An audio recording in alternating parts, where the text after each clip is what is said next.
धर्मेंद्र प्रधान जी और एनटीए घबरा गया है। ये पेपर भी ये पहले बाजार में बेच चुके थे। अब इन्हें घबराहट के कारण इन्होंने पेपर पोस्टपोन करा। प्रधानमंत्री जी से मैं खास तौर पर गुहार लगाता हूं कि आपका डायरेक्ट कनेक्शन है सीएसआईआर से। आप सीएसआईआर की अध्यक्षता करते हैं, तो 24 तारीख के संसद खुलने से पहले अब एनटीए को बैन करें। और अब तो हम अल्टीमेटम देने जा रहे हैं।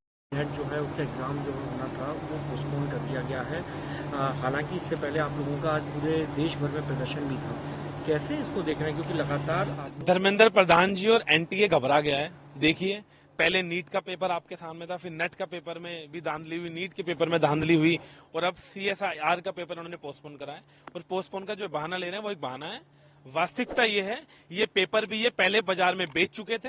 अब इन्हें घबराहट के कारण इन्होंने पेपर पोस्टपोन करा कि कहीं हमारी पोल अगर दोबारा खुल गई तो जनता इस बार हमें जूते मारेगी।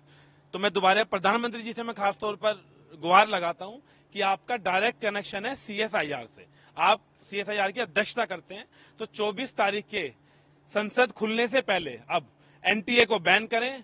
और कहीं ना कहीं मैं मानता हूं कि एचआरडी मिनिस्ट्री की भी ये नाकामी है कि जो एनटीए से वो पेपर करवा रही थी और इतने दिन तक, अभी तक 12-13 दिन से वो शांत बैठी है। और कल की प्रेस कॉन्फ्रेंस में भी धर्मेंद्र प्रधान जी ने गुमराह करने की बात करी और बेवकूफ बनाने की बात करी। तो मेरी प्रधानमंत्री जी से भी गुहार है, तुरंत धर्मेंद्र प्रधान जी का इस्तीफा लिया जाए और एनटीए को बैन करा जाए। 24 तारीख को हम बड़ा संसद घेराव कर रहे हैं, जिस दिन पहले दिन संसद सत्र है। इस संसद घेराव में हम नीट के छात्रों की मांग उठाएंगे, साथ में जो नेट के छात्रों के साथ धोखा हुआ उनकी मांग उठाएंगे, और अब सीएसआईआर के छात्रों की भी मांग उठाएंगे। और तीनों मांगों को लेकर हम बड़ा संसद घेराव करेंगे 24 तारीख को।